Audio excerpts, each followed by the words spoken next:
शांति मैत्री त्याग और समर्पणर पर्व ईद। दीर्घ एक मासर उपवास व्रत रमजान आज हेउची शेष दिन। ईद पाई सारा देश उत्सव मुखर। मुसलमान संप्रदायर छोट पिलांठारु वयस्क पर्यंत समस्ते ईद पर्व रे सामिल होई समूह नमाज पाठ करुछंती। एही परिप्रेक्षी रे केन्द्रापड़ा जिलार समस्त मस्जिद रे सकाळु सकाळु प्रबल भिड़ देखा मिली। केन्द्रापड़ा सहर और एहार उपकंठरे थिबा 14 गोटी मस्जिद रे आनंद उल्लासर सह एही पर्व पालन करा जाउछि। आईन श्रृंखला को दृष्टि रखी केन्द्रापड़ा जिले में 9 प्लाटून पुलिस फोर्स मुतयन करा जायथिबा बेले केन्द्रापड़ा सहर में 5 प्लाटून फोर्स मुतयन करा जायछि। आज ईद उल फित्र है। हम लोग एक महीने में रोजा रखते हैं, उपवास करते हैं और इसमें जो गरीब गुरबा हैं, जो भूख से प्यास में रहते हैं, तो वो कैसे उनको तकलीफ होता है उसको जानकारी के लिए हम जब ईद में नमाज रोजा करते हैं और रोजा रखते हैं तो हमको उसका पता चलता है। फिर हम ज़कात देते हैं। हमारा जो पैसा जो हमारे पास रहता है उसका हम 2.5% गरीबों पे देते हैं ताकि वो लोग भी हमारे साथ में ईद में शामिल हों, कपड़े पहने, सेवैयाँ खाएं, खुशबू बनाएं। हम लोग आपस में सब में एक दूसरे को मुबारकबादी देते हैं और खुशी मनाते हैं। सबको हम सबके लिए दुआ करते हैं कि जितने भी हम लोग हिंदुस्तान के वासी हैं, हम आपस में इत्तेहाद, इत्तेफाक, मिल्लत मोहब्बत से रहें। हम सबको दिल से मुबारकबादी देते हैं।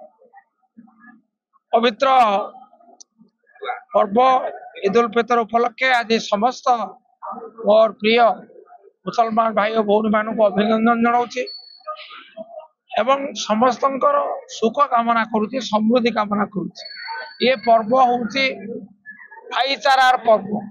तेणु जिते सब आम ओडिया भाई माने एकाठी आज विभिन्न ईदगाह सामूहिक प्रार्थना स्थल पहुंची आमर अभिनंदन जनाऊँ से सामिल होती। पवित्र ईद उल फितर केन्द्रापड़ा समस्त मुस्लिम भाई भौणी आंतरिक शुभेच्छा और अभिनंदन जनाऊँ। केन्द्रापड़ा गोटे भाईचारार सहर। ये सहर में प्रतिवर्ष भली वर्ष मुस्लिम भाई ईद उल फितर पर्व पालन कर विभिन्न जो टाउन एरिया आम मस्जिद गुड़ा अच्छे मस्जिद गुड़ा से प्रेयर कर उपलक्षे आम गोटे पुलिस बंदोबस्त होती पूरा केन्द्रापड़ा जिले में 9 प्लाटून फोर्स मुतयन होती। केन्द्रापड़ा टाउन केवल 5 प्लाटून फोर्स मुतयन होती। सेपटे भद्रक सहर विभिन्न मस्जिद गुड़िकरे श्रद्धालु माने नुआ वस्त्र परिधान करी महा आडंबरे पालन करुछंती ईद मुबारक पर्व। एही अवसर में भद्रक सहर कुआस ईदगाह परिसर में 10,000 ऊर्ध्व श्रद्धालु माने समूह नमाज पाठ, कोरान पाठ करने सह परस्पर को जणाइछंती ईद मुबारक। एही पवित्र पर्व को मुस्लिम धर्मावलंबी माने दीर्घ गोटे मास रोजा उपवास रखिबा सह दान धर्म करी रमजान मास को बेस निष्ठार सह पालन करिथांती। तेबे भद्रक रे एही पर्व को भाईचारा रीति अनुष्ठित होइथिबा बेले हिंदू और मुस्लिम संप्रदायर लोक माने एही पर्व रे सामिल होई परस्पर को ईद मुबारक जणाइछंती। कुर्ता पायजामा और टोपी पिंधि एकत्रित होई समस्ते ईद पालन करुछंती। धामनगर ईदगाह मैदान रे सामूहिक नमाज पाठ चली। आजिर दिन में 5 थर नमाज पाठ सह सुस्वादु व्यंजन सेवन करी व्रत भांगिबे मुसलमान भाई और भौणी माने। निश्चित बाबद आज भद्रकर जो भाईचारार सहर बोली समस्ते कहती, ये प्रकृत भाईचारा यही जो पवित्र ईदगाह ठारे देखा मिले। एटी जितेबले आमर रमजान मासर 30 उपवास पर एठिकी जितेबले आसिकिनी पवित्र नमाज पाठ करा जाए, जो उपास मास शेष पर शेष नमाज पाठ एवं नमाज पाठ पर एठी जो बंधु मिलन कार्यक्रम हुए, हिंदू मुस्लिम एठी जो मिशंती, जो भाईचारा एठी देखा मिले, ये हूँ बोधे ओडिशार बहुत कम जगह ये देखा मिलूब। एठारे पुलिस प्रशासन कहतु, सांबादिक कहतु, समस्ते एठी हिंदू मुस्लिम सिख ईसाई सबु धर्मर लोक मैंने आसती। एठी ता माने नुहे, एठी गोटे जेतले गोटे उत्सव पालन करा जाए, उत्सव उपलक्षे समस्त को गोटे शुभेच्छा दिया जाए। सर्वप्रथम आपको चैनल माध्यम समस्त को मु ईद उल फितर अवसर में समस्त हार्दिक अभिनंदन शुभेच्छा एवं समस्त शुभकामना। ये हूँ आमर पवित्र ईद उल फितर पर्व ये हूँ भाईचारार पर्व धामनगर ठारे महा आडंबर पालन करा जायछि। एटी हिंदू मुस्लिम उभय समस्ते ईद पर्व पालन करती एवं आमर ये ईद पर्व ये पालन हुए वर्षर 11 मास किंतु गोटे मास निष्ठार सह दिन तमाम उपवास करी 29 तारीख बा 30 तारीख जन देखला पर ईद पर्वटी पालन करा जाए।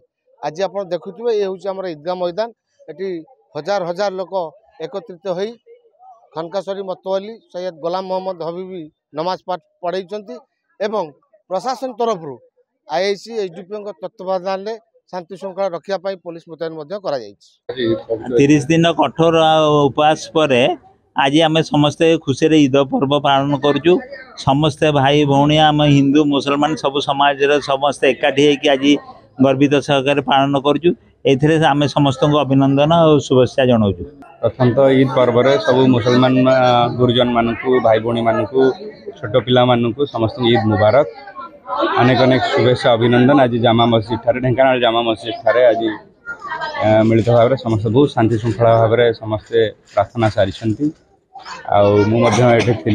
जो भाया छोट छोट कुनी पिला जो भाया संस्कृत सहित जोड़ुं गुरुजन मैंने ता निश्चय भाव में संस्कृति आगू जीव। आ शुणुली जे आमर जामा मस्जिद ठारे खाली जे रोजा रखी कठोर तप सेटा नुहे चारिटी बहुत किसी करा जाउछि। आमे मध्य ए संकल्प आगू जाउछु जे भाईचारार ये जो पावन अवसर एटा सबुदिन ये जारी रोथाऊ। आम एकाठी मिलित भाव में सबू गुरुजन माने मुसलमान भाई माने भौणी माने गुरुजन माने समस्त परिवार भल रुहंतु परमात्मा समस्त सुख शांति प्रदान करंतु।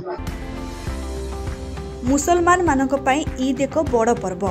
एही रमजान मास को इस्लाम रे सबुठारु पवित्र मास कहा जाए। एही मासरे दान धर्म करा जाय थाए। एहा मध्य विश्वास रही रोजा रखी नमाज पढ़िले ईश्वर सारा वर्षर पाप क्षमा करती एवं पुण्य मिलता है। तेबे ईद अवसर में प्रशासन और पुलिस पक्षरु सुरक्षा व्यवस्था कड़ाकड़ी करा जायछि। केन्द्रापड़ारू दिलीप महांती, भद्रकरू शांतनु पंडा, भंडारी पोखरू सत्यव्रत प्रधान को रिपोर्ट, नक्षत्र न्यूज।